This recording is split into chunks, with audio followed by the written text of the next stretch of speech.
देवता, ब्राह्मण, औषधि, ज्योतिषी, इन पर जैसी श्रद्धा होती है यह वैसा ही फल देते हैं।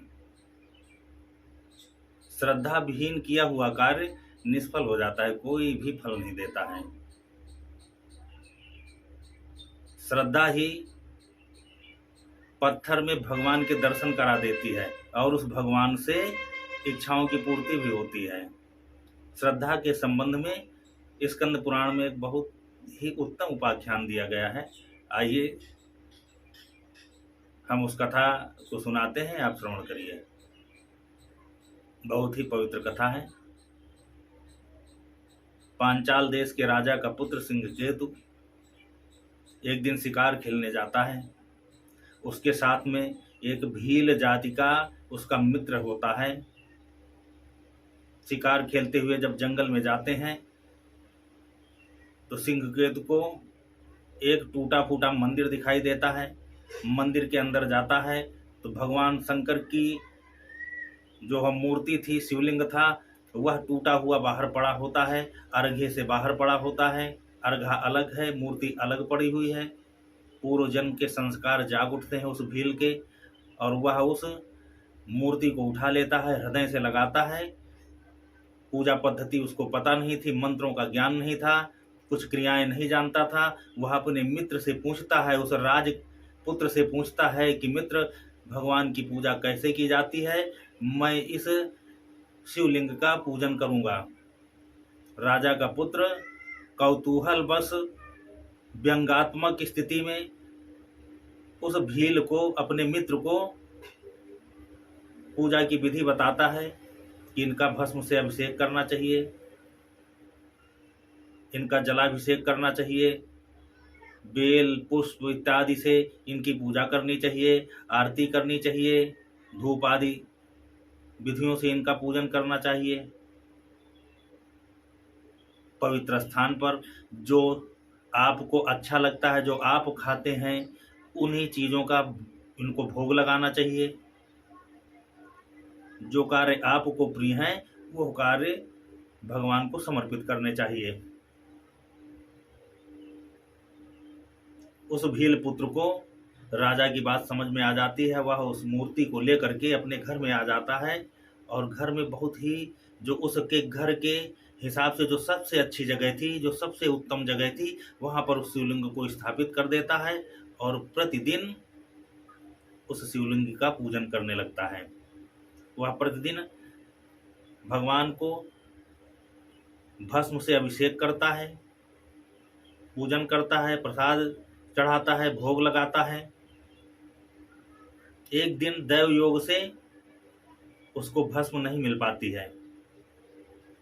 बहुत परेशान होता है, बहुत व्यथित होता है। वह अपनी पत्नी से कहता है कि हे भार्य, हे प्रिय, आज भस्म नहीं मिल पाई है, मैं भगवान का कैसे अभिषेक करूं? मैं बिना अभिषेक के, मैं भगवान की बिना पूजा के जीवित नहीं रह सकता हूं और मुझे भस्म प्रयास करने के बाद भी किसी प्रकार से नहीं मिल पा रही है।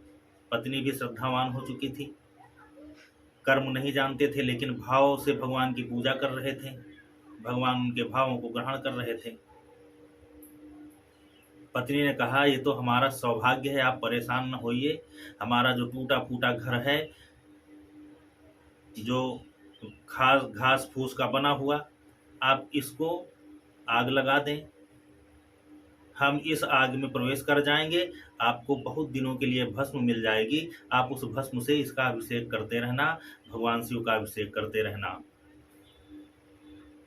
वह भील पुत्र अपनी पत्नी से बोला कि हे प्रिय, यह मानव शरीर अनेक जन्मों के पुण्य के संचय के बाद प्राप्त होता है। इस शरीर से सबको मोह होता है, आप इस शरीर को क्यों त्यागना चाहती हो? यह करना उचित नहीं है। पत्नी ने कहा कि जो शरीर भगवान शिव को भस्माभिषेक में उपयोग हो जाए, जिसकी भस्म से शिव का अभिषेक हो जाए, ऐसे शरीर को त्यागने से तो पुण्य ही होगा, इससे उत्तम गति इस शरीर की और क्या होगी?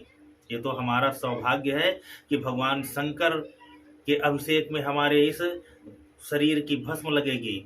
आप निश्चिंत होकर के आप इस घर में आग लगाइए, हम उसमें प्रवेश कर जाएंगे और हमारे भस्म से आप भगवान शिव का अभिषेक करिए। वह शिव भक्त भील तथास्तु कह करके वैसा ही करता है, अपने घर में आग लगा देता है। पत्नी उस अग्नि में प्रवेश कर जाती है, उसकी भस्म से वह शिव भक्त भील भगवान शिव की पूजा करता है, भस्म से अभिषेक करता है। विधिवत पूजन करने के बाद जब भगवान को भोग समर्पित करता है तो स्वाभाविक जैसी उसकी आदत थी, भोग के बाद उसके मन में प्रसाद देने के लिए आवाज निकलती है मन से कि भारे आओ भगवान शिव का भोग ग्रहण करो आकर के। जैसे ही उसके मन से, उसको नहीं पता, भूल जाता है कि वह अपने पत्नी की ही भस्म से भगवान शिव का अभिषेक कर रहा है, वह भाव से अभिषेक करने के बाद अपनी पत्नी को याद करता है और उसी याद में उसके मुख से शब्द निकलते हैं, भारे आइए भगवान शिव का भोग ग्रहण करिए। लेकिन चमत्कार हो जाता है कि वह पत्नी जैसे ही उस आवाज को सुनती है, वह प्रसाद ग्रहण करने के लिए अपने पति के पास आ जाती है। जब वह पत्नी आकर के प्रसाद के लिए अपने हाथों को आगे करती है, तब उस भील पुत्र को ज्ञान होता है कि यह तो जल चुकी हैं, इन्हीं की भस्म से भगवान शिव का अभिषेक हुआ है, यह जीवित कैसे हो गई, ये कैसे, ऐसा कैसे हो सकता है। वह अपनी पत्नी से पूछता है कि प्रिय ये कैसे हुआ, तुम तो जल चुकी हो, तुम तो अपनी देह का त्याग कर चुकी हो।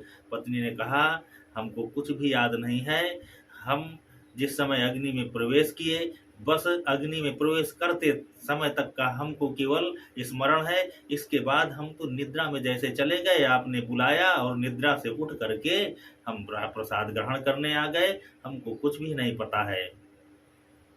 देखते ही देखते भगवान शिव के पार्षद आ गए,